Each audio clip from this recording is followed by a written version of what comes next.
Let's come back to the Afternoon, ma'am. let's come back to the second session of our today's this thing. So in this, the topic what it was given for me was, one is the recent trends in pedagogy. The another one is assessment.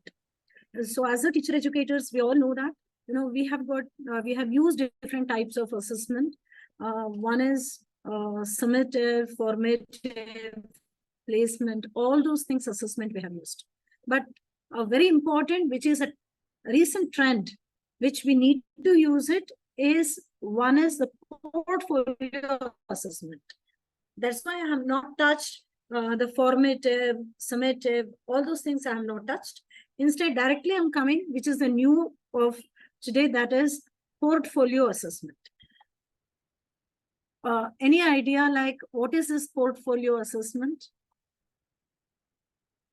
Yes. It is very clear. Kindly, could you be louder? I don't know. Yes. Collection of activity over a period of time. Yes, sir. Yes, Deepak sir, you're right.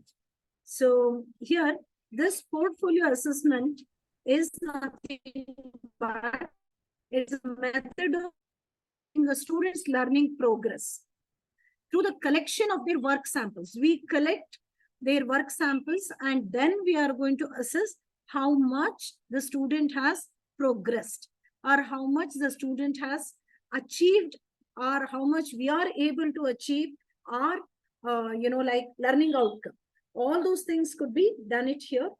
And the other one, even it's a valuable method for assessing their growth, like in terms of learning. It is not in any other things. So here you could see like even it is all we are taking the collection of students, their effort and achievements, and then we are putting across. So that what we call it as a portfolio assessment. Now the question comes like, why this portfolio assessment?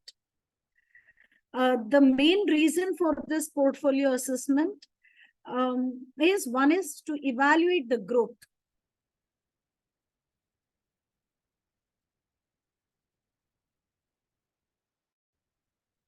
Okay, the one is to evaluate the growth, like how much the student has demonstrated the progress or how much he has shown that learning achievement over a period of time and in which area he has improved.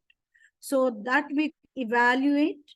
And another one very important is showcasing the learning, how much the student has showcased his learning. That is, we may get a holistic view of student's ability and his area of achievement. What is the strength and what is the weakness of that particular student could be understood very clearly here. And another important is the feedback and the reflection. So here, once the student do it by himself, it encourages a self-assessment. Like the student, he himself could assess in which area he is lagging behind and how to go about. From the part of the teacher, it is very essential to give them the constructive feedback. This is something important. So here, there and then, when the feedback is provided, I think this serves the purpose for the larger extent. And what is the importance of this portfolio assessment? Because when you evaluate the students' learning, we need to know like why it is required. Why don't we use other assessment? Why only this? The very important thing is that when we use this, it gives us a comprehensive evaluation. That means like what are the portfolios you have given? Through that, you could measure the holistic level of the students in in totality, and also their performance and how much you could grade them also. And the second important thing is that when you are doing this portfolio assessment, you could give them an individualized feedback, one-to-one feedback you can give it, which supports them for their development. Like, how they could overcome their weakness or how they could enhance their, abilities to much more level. All those things could be. And another important thing is that it helps us to showcase the growth. Like, we can tell them that this is how they need to go about And this is how there is improvement in their progress. So that is how we could mention. See, this, it is not a new thing. Even in the CBSE school earlier, much before this, there was a portfolio assessment where it was done and it was assessed. And keeping this in mind, a very important decision what the CBSE board has come out is, they introduce a concept of this basic mathematics and standard mathematics. The student who is not able to show that sort of improvement and the student find it's very difficult in mathematics, they suggested, they told the parents the child could go for basic mathematics in 11th and 12th.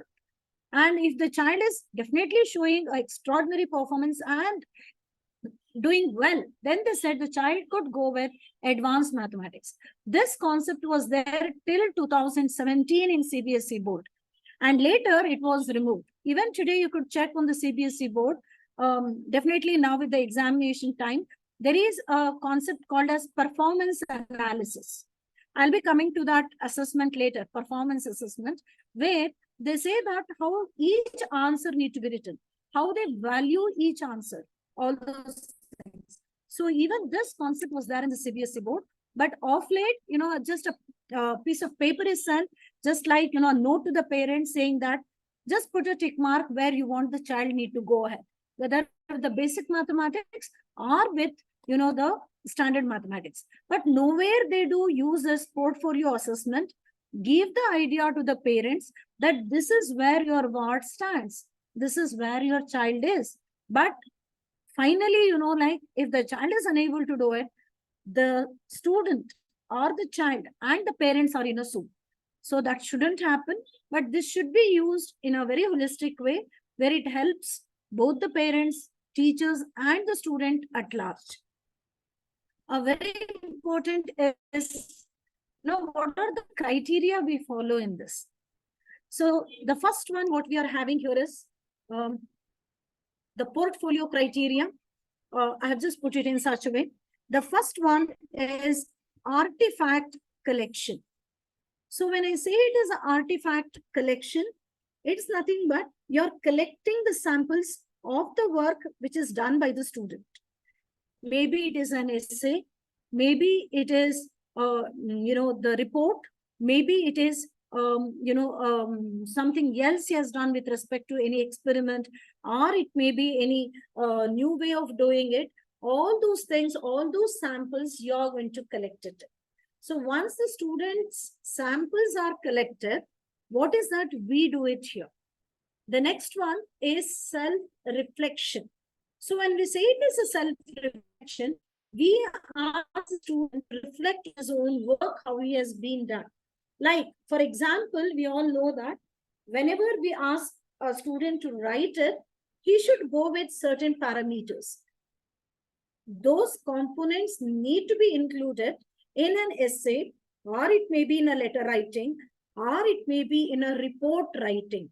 So where we ask the child to reflect upon what he has done, how he has done. And another important thing is the next component, a very important component, is artifacts quality. When I say it is artifacts quality, how he has connected with the things and how he has done it. So here, whether it is appropriately done, whether it meets the expectations of, the teacher, whatever the expectations set by the teacher, was it being done? What is that quality that we are going to see here?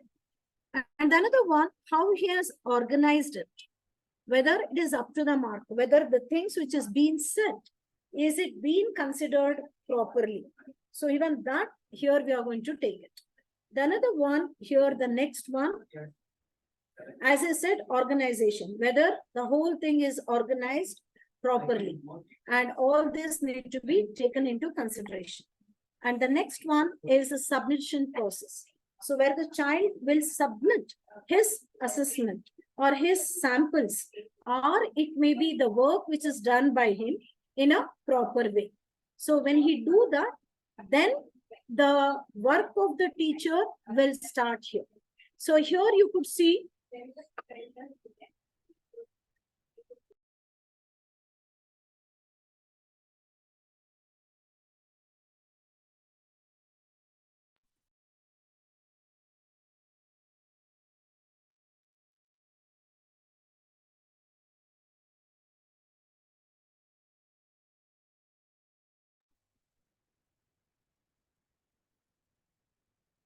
Okay. Once the child submits the whole action, that is what we call it, where even the minute things are taken care, like whether the child has done it, whether the child has met the expectation, and all those things are being, taken care here. And keeping that in mind, there should be given a proper feedback so that the child could work on it. So which we call it as a feedback, where it is a personalized feedback, one-to-one feedback, and it should be a constructive feedback. If it is done in that way, then we could see that definitely the child is doing well. So this helps in overall, what I mean to say, the performance of the student, where we could mark the improvement of that child in that particular area. If it is done in a qualitative way, then this could be enhanced with using diagnostic test. See, once, even if we recognize that there are certain leukanes, or, there are certain deficiency, or there are certain learning difficulty where the child could not go ahead, then again, that could be highlighted with when the child do his self-reflection. With that only, the teacher could mark it. Yes, the child is facing certain problem where it could be corrected using diagnostic evaluation or diagnostic assessment, where a separate diagnostic test could be given, mark the areas of deficit or deficiency or the learning difficulties, and help the student by giving a proper remedial teaching. So this could be done only when we use this in a very qualitative way. Yes. Am I audible? Am I audible? Yes, madam. Yes, madam. Okay. Yes. So this is how this portfolio assessment works. And even a very important thing, as I said, with the what type of evidence we could avail it in this portfolio assessment. Yes. Okay. The first and the foremost is, as I mentioned in the beginning, like artifacts. That is nothing but the performance task here. It may include, I don't know, someone kindly mute it. Ramesh sir, kindly could you mute it? Ramesh sir, kindly could you mute it? Okay.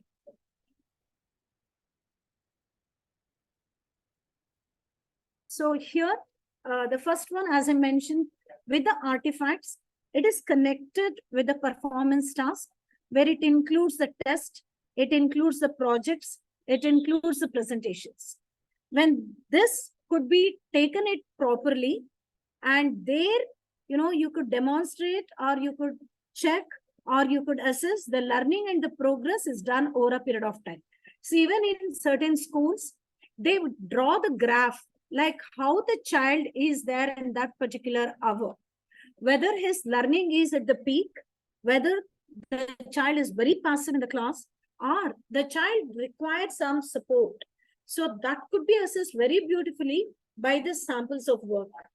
And this was done a very long back in TVS Academy, where it is one of the schools at Tumkur. I don't know how far they're doing it now, but when I went once as a resource person, they were literally, chalking out the graph, and they were telling that these are the students who are not doing well in this particular period. So that means to say that either they need to change that particular subject in that class, or they were thinking like, easy subject or the difficult subject, or how they need to plan it. So this was being done. And another one which comes under this is a self-assessment, where the child himself should mark it, where a criteria will be given, whether he could write on his own on those keywords, whether the child finds a difficulty, and where he finds a difficulty, whether to organize it, or, like not even could not think in that stage. So these are the evidences where we could gather under this portfolio assessment. Another one, on what basis you assess? I said as the teacher educator or the educator, whoever is there, they will have a greater responsibility on their shoulder. So whenever you are assessing, that to today's generation, we need to be more and more careful.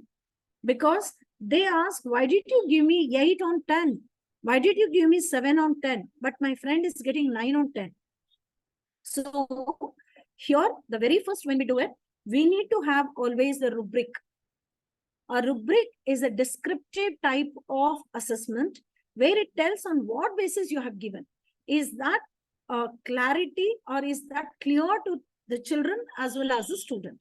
So that means there should be a clarity in the rubrics what you are using, or there should be a clarity in the scoring guidelines what you are using when we are assessing this portfolio things. So that means everything should be clearly defined. The criteria on which the assessment is done should be clearly defined or clearly mentioned so that there will be consistency in the evaluation. The best example, like the multiple choice. Say the correct answer will fetch them the marks, a wrong answer will get them the 0. Right? So such consistency, we should bring it by defining the criteria on what basis it is being done. So that is very important. And the second important thing is transparency. So here, always a transparency need to be maintained. It is not that the teacher says, no, I know how to give it, I'll go. No, there should be no bias. There should be no prejudice. Instead, a transparency should be maintained. The rubric should be clearly discussed, explained, and sent to the student on what basis his or her work will be assessed. So the students will better understand the expectations which are set by the teacher and also how the grading is done or what are the parameters that are used in grading that particular sample or their work.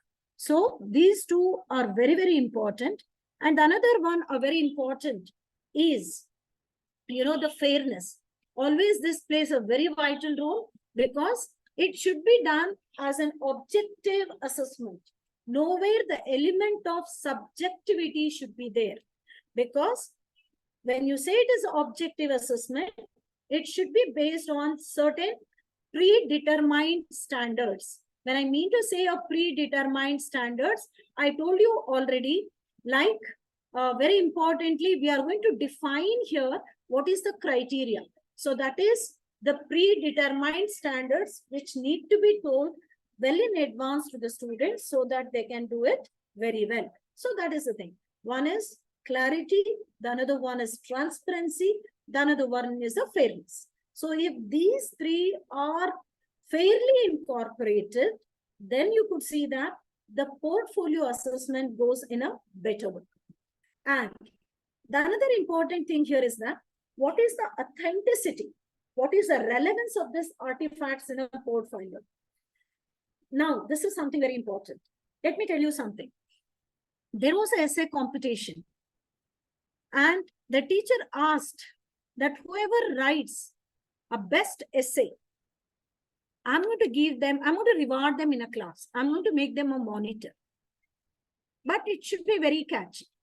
So all the students wrote an essay, but one student who wrote just one line about, the topic was my mother. The topic was my mother, and all the students in a class wrote an essay, but that student who wrote only one line got reward and he was chosen to be a monitor. What may be that sentence? Any guesses? Any guesses? God. God. Okay. Then, but it was a sentence, not a word. But still, thank you, Rudrappa sir. Any other thing?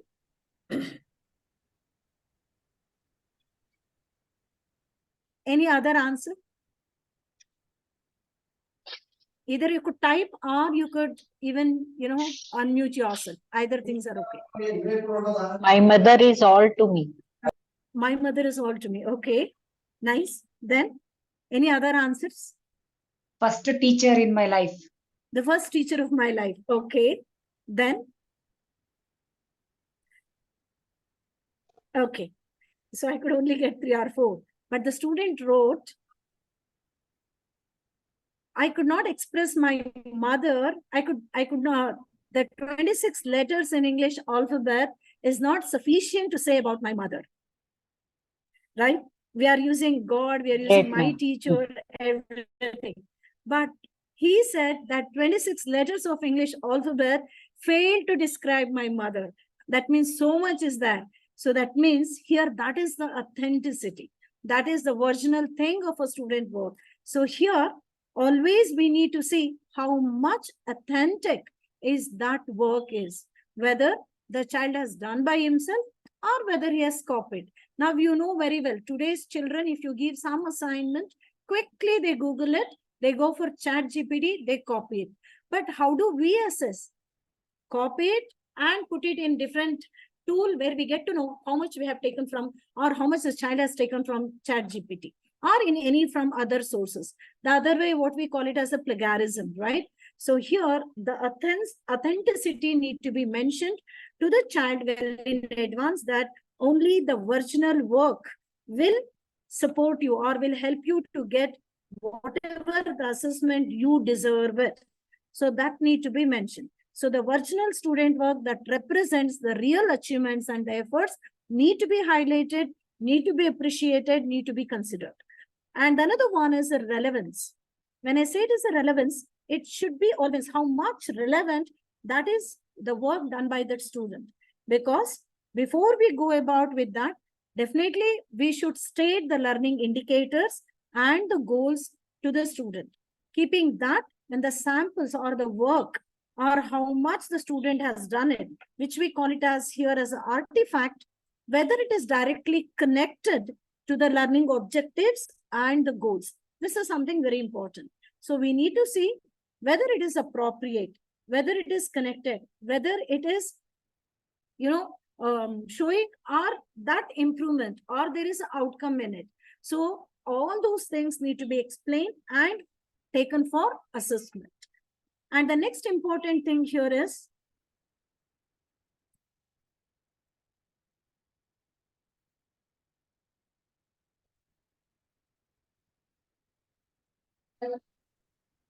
okay. The next important thing here is self-evaluation and goal. So here, when I say, I don't know, somebody kindly mute it. It's a kind request because maybe others will also get disturbed. So here, self-evaluation, let him analyze by himself. Let him see how much he get it. So that need to be done. If it is done, then you ask him to set a new goal so that he will come out with, new target, like how he could modify his assessment. So, or he could modify his work done. So this need to be done from the part of the student. Now, what are the strategies as a teacher we need to use it while we are giving a feedback, keeping this portfolio assessment? That is something very important. So when we say it is a strategies, always, don't give it some other time. The moment you do it there and then, try to give a timely feedback or mark it there itself. Regular and a prompt response. I think we do it. Like whenever we check the answer paper, we write it, whether what need to be done by the students. So here a regular and a prompt responses need to be provided so that it helps them to have a continuous improvement. And another one, let's always give them a constructive critic.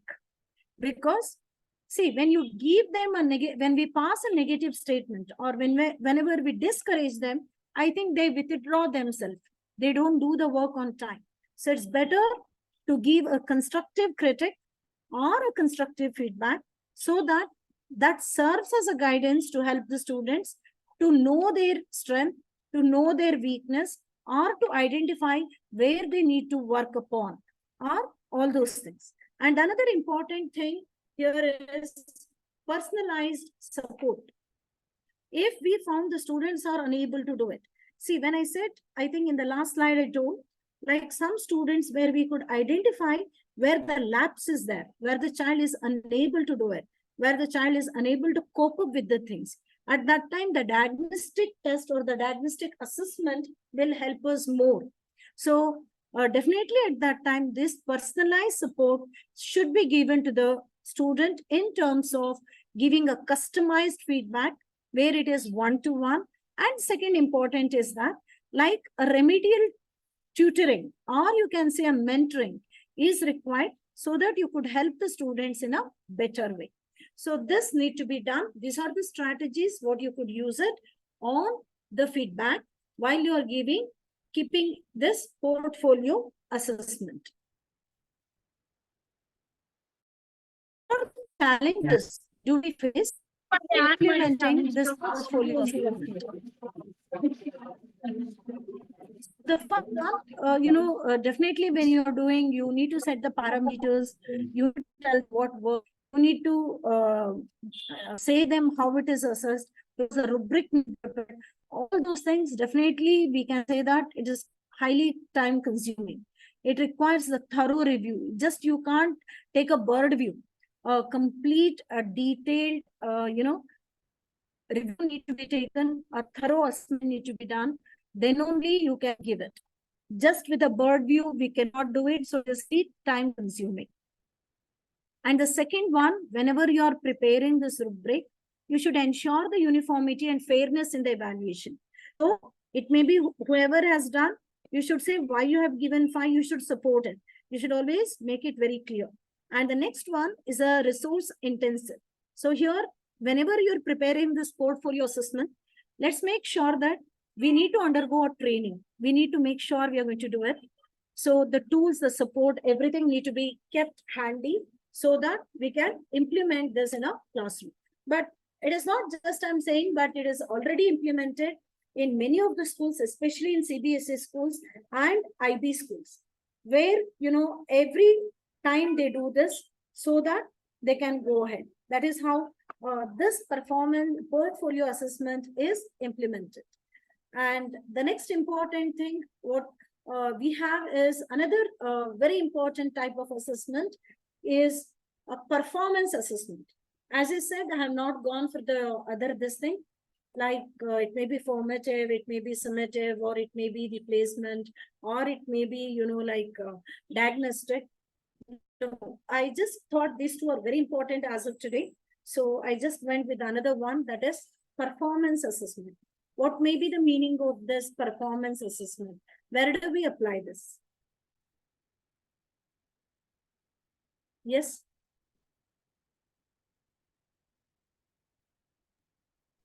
You could unmute or you could use it.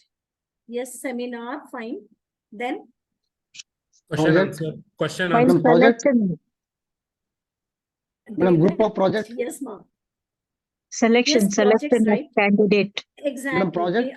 Yes, sir. Yes, sir. You're right, sir. Discussions. By learning music. Yes, ma'am. Right. So we'll just go with the next one. That is performance assessment. So this performance assessment, not only in the school, even in the colleges, it is used where it goes just beyond our multiple choice or objective type of test. So here you could see like a very important thing, what we could notice here is that here we expect the student to demonstrate their knowledge and skill. Like as madam said, one of the madam said music. You may ask them, you may tell them, you have to sing a song using this particular raga. So at that time we'll be knowing like, and then we may say that like at what pitch it should be sung. Yes, similarly with the dance, similarly with the debate, similarly with the seminars. So everywhere, it may be the way they articulate, or it can be like a project, it may be a presentation, or it may be even the research paper. So this particular performance assessment, definitely comparatively with the portfolio assessment, we can say that it is more engaging and more informative. Even than our traditional test, where we get a better understanding about what actually the student possesses or what is the ability of the student. or where exactly the students stand, or even we can say like what talent or what strength a child is having. So there I can assure that yes, Devraj sir, dramatization also, where we can make out whether the child is having that, skill, whether he could use the entire stage properly, whether he's having a knowledge, how the prop need to be used. Also, like how that whole platform need to be used, whether the child is standing at only one place, how much knowledge he's having about each particular, skill of that, expression of that, everything could be assessed. So it is ahead of all the assessment, including portfolio assessment. Then if we go further,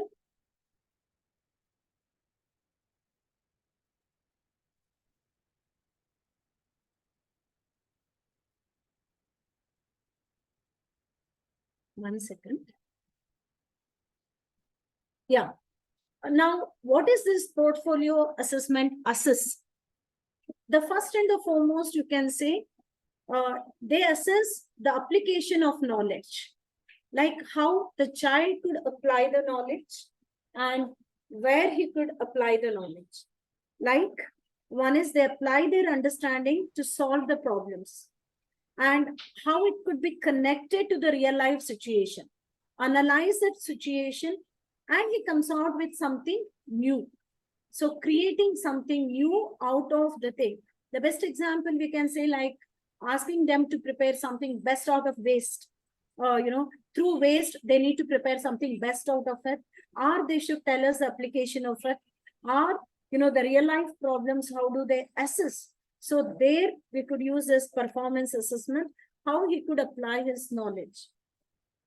The next one is, it develops, even we could measure their thoughts, that is higher order thinking skills. There are not only the critical thinking, even the creative thinking and the problem solving, the communication, the collaboration. So all those things could be measured with the performance, how they collaborate with one another, how they collaborate with their own group and comes out of, or how they communicate the things to happen. You may ask them, like there are many programs now in the schools they are conducting under MAN. Okay, so under MAN, they make it as, a debate. Earlier it was called as a debate. Now more than a debate, they say that, like this could be done. So here, even that could be assessed. The critical thinking, the problem solving, the communication, the collaboration, and the cooperative, the adjustment, all those things could be measured. And another one here, exactly we could measure the real world skills of the student, where the student could demonstrate their ability to use their knowledge in the practical and relevant context. So even that we could assess.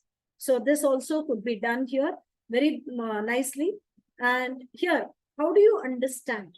As we said, it is, we could understand their behavior and outcomes. Here I have given in an order. Like one is you could set the performance and standard and goals. The second is you could measure the performance. The third is you could compare the actual performance and later the established performance standard. If it is not up to the mark, again take a corrective action. And again here you can see that you could use the information gained from the process to set up the future performance standard. Like for example, at the school level, the child has done excellent. And keeping that in mind, what we do is that we're going to say that like the child could compete even inter-school competition also. So there also, this helps us. Now, how do you go about? What is the criteria of assessment? Like what steps we need to take in, keep in mind while we are going with this performance assessment? The first and the foremost is that we need to identify the learning objectives. So this is the first thing where, what is this objective need to be set by the teacher. The teacher need to set this objective and then, he need to go.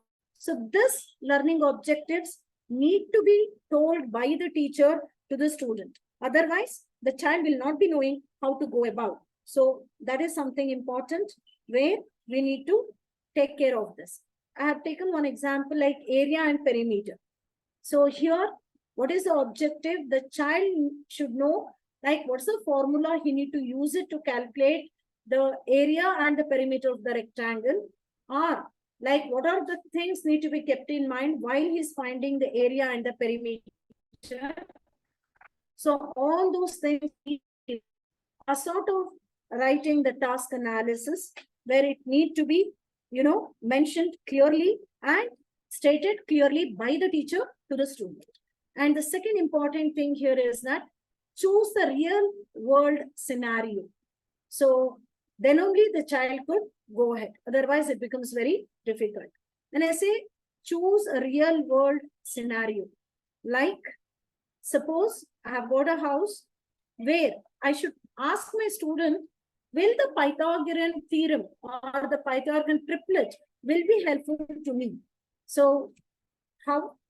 So I'm going to use the ladder. Here, when I use it, what is this triangle and how to go about? So here, this will help me where I'm connecting the Pythagoras theorem to the real life example. Not only this, even a lampshade, or it may be the pole where, in the this thing where they could measure the distance, the base to that pole. And then not only that, like that, there are many examples in different areas where they could connect this theory of relativity into our day-to-day life, or it may be whatever they have learned in geography or in social science, or especially the languages, where you could give keywords and ask them to write a story on that. Every child will come out with a new different type of stories. But instead, what we do is that we ask them something to cut and paste. Like we ask them to write, which is there already in the Google, and we ask them to do it. You may say, Mom, even it is there. Like you ask them, explain the journey when you go in a metro or whatever. Even there, that is there available in the net. But still something, it should be connected to their day-to-day life, where they have to think and do it.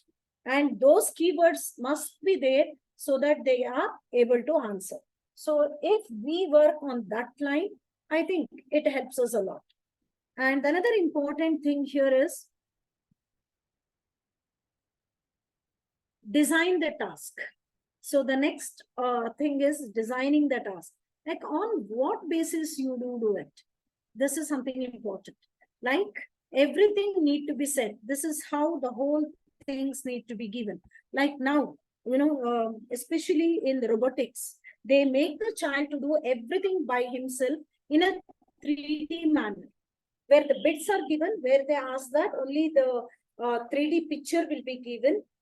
They ask the child to come out with the innovative idea, their own way, and they ask to design. So here,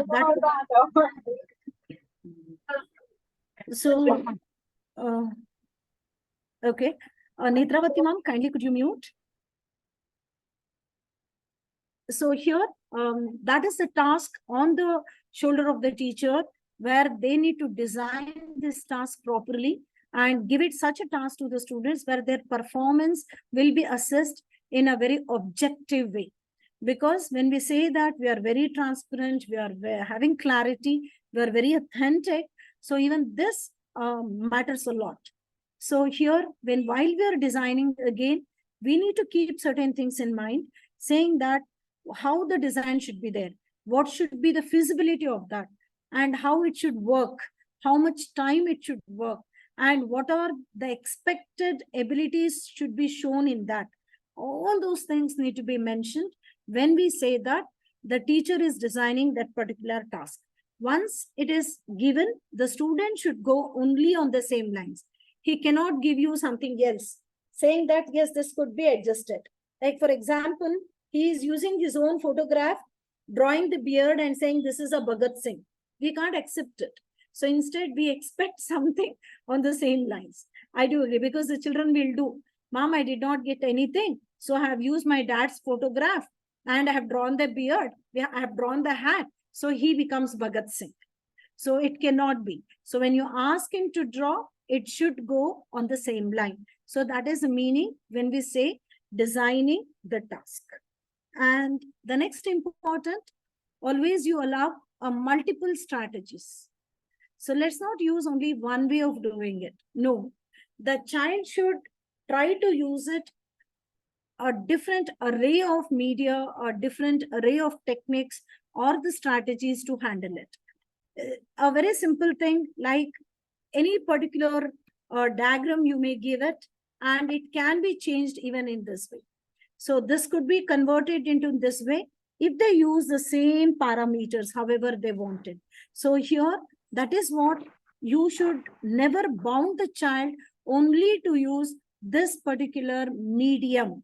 Instead, the child could use any method, any approaches, any technique, or any strategies so that he could do it his best.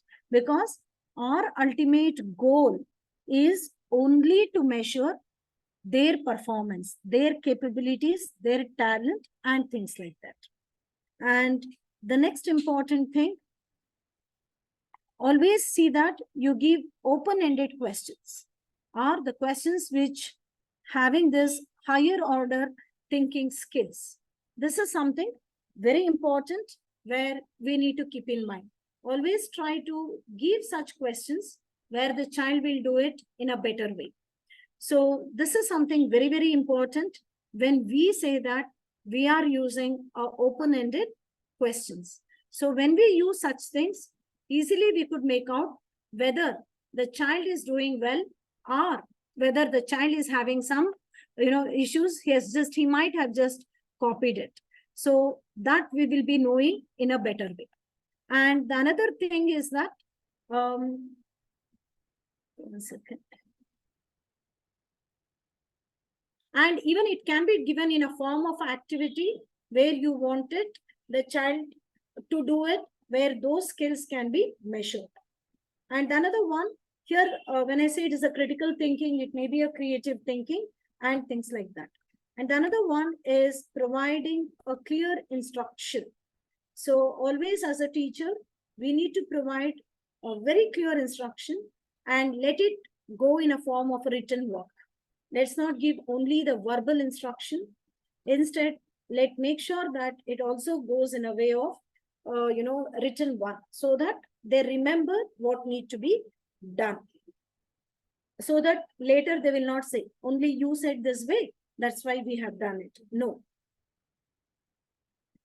Especially, I think when we are giving, that we set always the rules and regulations for a debate, or it may be the extempore speech, or it may be when they are performing a group dance, or it may be a group song or a solo song.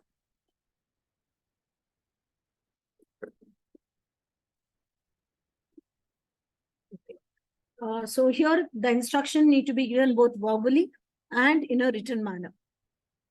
And very important is the next, rubric creation. See, when we say the students that they should not take anything from the net, even the same thing applies to us. Let's not, depend too much on this. Instead, we need to develop our own rubrics. This rubrics, as we all know that, it is a description form of assessment, where it is more reliable and it is more authentic, because we could justify why we have given so much and what is the criteria it is followed in this particular case. So preparing a rubric is very, very important before you do a performance assessment. The first and the foremost, it is not we tell them that definitely we'll do it. Very importantly is that prepare a rubric, set the learning indicators, set the goals, and even you explain them, give them the clear instruction, and then what you have to do it, you have to say, this is how the performance assessment is done. Otherwise, whatever we do it is of no use. Then the another important thing here is, 1 second.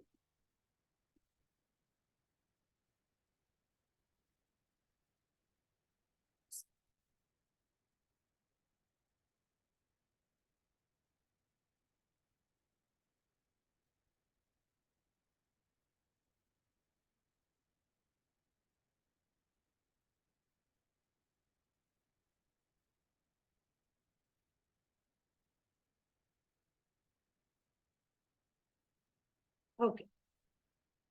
So here, what are the examples we could take it? I have just listed few, but still we have discussed more than this. One is the science experiment. When you ask, and especially the exams, the lab exams, when you do it. So you ask them to design something, conduct their own experimenting. You are giving only the outline. Based on the outline, they are supposed to do it, where they analyze the data and they have to come with the conclusion. And when you say it is a debate, instead of using the debate, I'll be using as it as a MUN. Nowadays, you know, the MUN is done in most of the CBSE, ICSE schools and the colleges, where the students will be portraying, the character of a particular person, and they start debating. They demonstrate what exactly is the scenario. So that could be done where we could measure the strength and the weaknesses of that particular child, how much in-depth knowledge the student is having, and how to go about. And another important thing is a portfolio. Even when I say it is a portfolio, here even it curate the collection of the work which is done, where each in that particular area, how best the child is there, what is the progress of that, everything we could measure. And another important is that why should we have this? This is something important. We know all this, but still, why should we have this performance assessment in the school? The first and the foremost, when we are using this performance assessment, one important thing is that we could enhance the productivity. Like we could show that where our students stand, what is their strength, how best they are able to perform. You know, there is one school in Chennai where they train the child keeping only certain areas. Like if the child is very good in music, they train the child only in the music and make sure that the child will perform excellently. Similarly with the chess, similarly with all other various games, sports, or athletes, or whatever the things. So when we do that, they could showcase that school is showing extraordinary performance in this particular area by portraying the performance of that student, that our students are the best. Okay. So for this, that is one of the thing where we can say performance assessment plays a very vital role. And the second one is that it helps us to train the child, keeping the needs of the child. The areas where the child requires some additional support or the training, we could identify, we could, capture such things and make sure that we give them the additional support or extra training and make them to perform the best. And another one here, as I said, the beautiful component of this performance assessment is, like you are giving the instructions, a well-defined instruction well in advance. Like this is how it need to be done. And even you are assessing, keeping the rubrics in the mind. You have clearly shown them what are the expectations, and you have set the expectations based on the rubrics. It is very clearly highlighted how it need to be done. When all those done, keeping them in the consideration, making them as our epicenter, you could see that the work culture becomes more positive, or the environment becomes more conducive, or we can say favorable.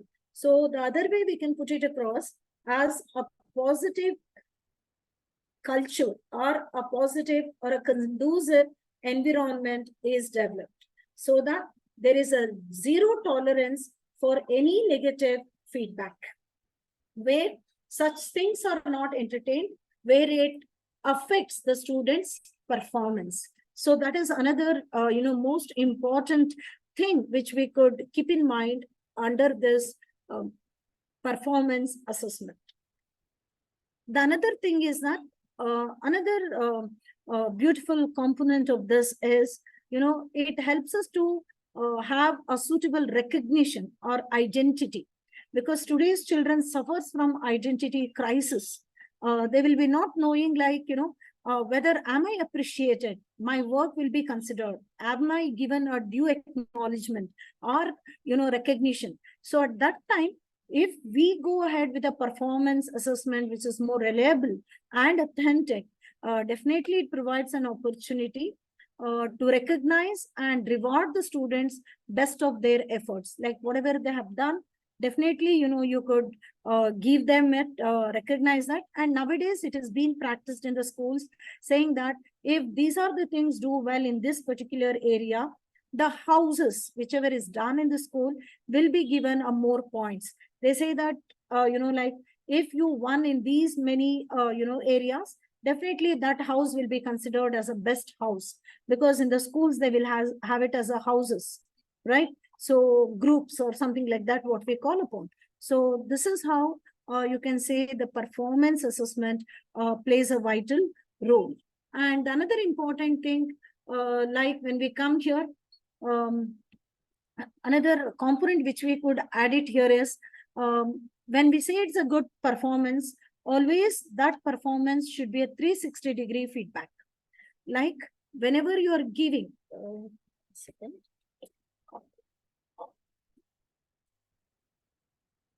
Okay, so always we should provide them 360-degree feedback. Multi-source evaluation should be done, where it captures all the feedback from different levels, right from organization, organizing the facts. It may be, how they have met the expectations, or how they have performed it, and how they have collected the knowledge, what ability they have shown, and all those things can be assessed using this 360-degree feedback. And when we say it is a good performance, when we say it is a good performance assessment, always and always it should use objective criteria. That means the assessment should be always, we say that it should be clearly defined and it should have a measurable standard. So this is the thing which we need to keep in mind. So the assessment should be based on clearly realistic, measurable standard. The another one, what we are having, when we say it's a good performance assessment, it should be reviewed there and then. That means when I say it should be reviewed there and then, and also you have to say that it should be a consistent evaluation, or the assessment should be done at the regular intervals. When we are doing consistent, regular evaluation at regular intervals, definitely it promotes the improvement on the part of the student. Otherwise, if we do whenever we want it, or if it is done rarely, then it is no use of this performance assessment. So the best way is that there and then, very often, this performance assessment need to be done. Otherwise, you cannot assess, you cannot make out what exactly the student possesses, what abilities the child is having. So that is another thing. And the another important thing here is that what are the different types of performance assessment we are having? One is, we call it as a BARS, that is behaviorally anchored rating scale. So this is one performance assessment where this could be used very often in the classroom, if at all we find any behavioral issues in the classroom. If the child often bullies a child, or if the child is coming late to the school, or if the child is very passive, where he don't interact, or if the child consistently getting failed in the subject, or if the child is not able to cope up with his own friends, or the child may be having any anxiety problem, or the child may be having any, adjustment problem. At that time, this behaviorally anchored rating scales, which we call it as a BARS, B-A-R-S. So that could be used, and it could be clearly stated what exactly it is, so that it will help them to go about. And another one, we call it as MBO, which we call it as management by objectives, where it could be used, where the goals will be set by the head of the institution, or it may be at the institutional level, and it is passed on to the teachers, where the teachers need to set again the objectives, keeping those objectives in mind to the class level, and make sure that the students are able to follow it, are able to attain it, which we call it as a learning outcome. So the another thing what we are having in this, the third one is the assessment centers. So when we say it is a assessment centers, where you are going to call such student who literally have this problem, and you give them some situational based exercises. You ask him to come out of his anxiety level, or you may take that as a case study. You work on him and you make him to get fit with the work challenges what he is facing. Okay, even this could be applied to some extent with attention deficit, but it will not help us to the maximum extent. But in the assessment center, you could identify whether the child is having learning disability, whether the child is of ADHD, or whether the child is having some other issues. So that could be done beautifully using all those things. And another thing is that, so where do we use this, performance assessment? One is both the ends we could identify. One is the top performers and the low performers. Why they are the top, why they are low. See, this happens, what we call it as a 20:80 ratio. We could see that big hoardings in front of the schools, especially showing that the students have secured 99.8, 98.6, 97 point something. You see Akash, even Akash is showing that our student has qualified needs so many. It may be, the Chaitanya, it may be Narayana, or it may be any schools, even they portray the same thing. Then what about the rest of the students? So here they are using the rule, which we call it as 20:80. That means the creamy ones are highly projected, showing that this is what my students are doing. What about the 80? And only those 20 are churned in such a way, showing their achievement to the max level.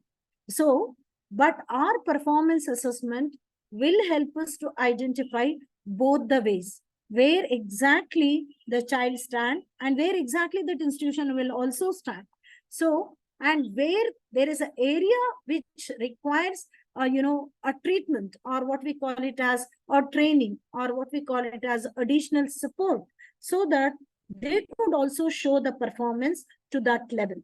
And another important thing here you could use it is, as I mentioned, it is not only to show that the child whether to pick this subjects or not, where I mentioned in my last session as a performance analysis, which is very much used, widely used by the CBSE board. Here you could see that even it helps them to choose their courses ahead in their life, or it may be to choose their career, or it may be to choose their skill, or to choose their ability where they need to do it. So there also we could use this performance assessment. And another thing is that a reward allocation, where you could see that the child would be highly rewarded for the performance what is being done. It may be at the institution level, or it may be at the class level, or it may be at the school level. So that there we could use this performance assessment. And what exactly the challenges we face in this performance assessment? Even though we say that we are using rubric, we are using, we are explaining the criteria, we are going ahead strictly with well-defined learning indicators, everything. But still somewhere the element of subjectivity will pop up. So here, a fair and consistent, assessment is very difficult to ensure. So there the element of subjectivity may pop up. And another one, doing all this consumes a lot of time, where it is a time consuming. But if we prepare a proper criteria, proper assessment, performance assessment sheets well in advance, rubrics well in advance, I think it is not that challenging where they could do it. And another one, sometimes, even the student or the stakeholders or the parents may resist to being evaluated to that extent. Even the minute things are considered, they may, step back. They say that, no, we don't want it. They don't want to undergo that tedious, assessment. So even there a sort of resistance where we could expect from the parents or from the stakeholders, where the school may be also not ready to take up this. So sometimes it so happens, especially if you want to train a child for a swimming at the national level or some other level, you expect a girl child to be there in the school premises till 9:30, 10 o'clock and take the practice. And if the coach is a man, and definitely the resistance from the parents will be there, no, we are not ready for it. So even the child is having ability, even the child could perform much better, but there is opposition, there is a resistance from the part of the, parents need not to evaluate, need not to give that due importance. So that comes in the way as a challenge in the performance assessment. And another important thing, what we could say here, what happens when we take up this performance assessment, how it would help us to show that we are having the best practice in the school or the institution where we are.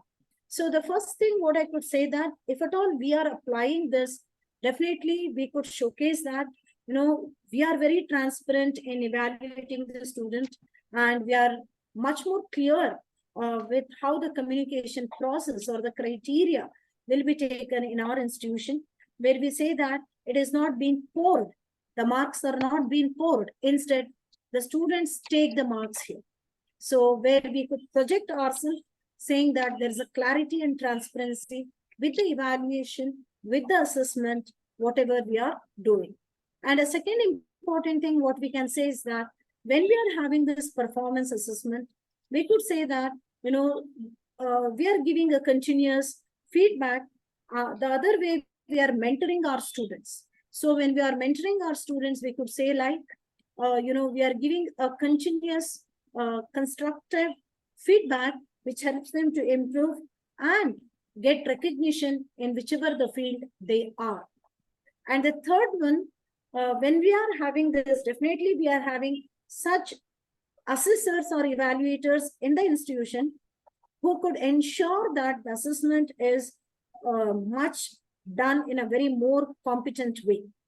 And the ultimate thing what we could say here is that the performance assessment helps us to achieve our goal. Like we have set in the beginning, the predetermined goals or the objectives, what I said. So that could be achieved very beautifully in a very systematic way, where it helps us to go about.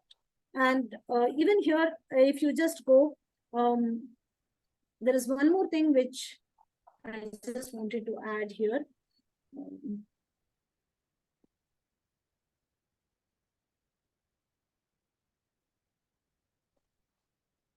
I think that, yes. Okay. Yes. So even this could be used even in mathematics and things like that, where it could be assessed very beautifully. So with this, I'm going to stop my session. If at all any doubts or any questions need to be answered, kindly you are free to unmute yourself and go ahead.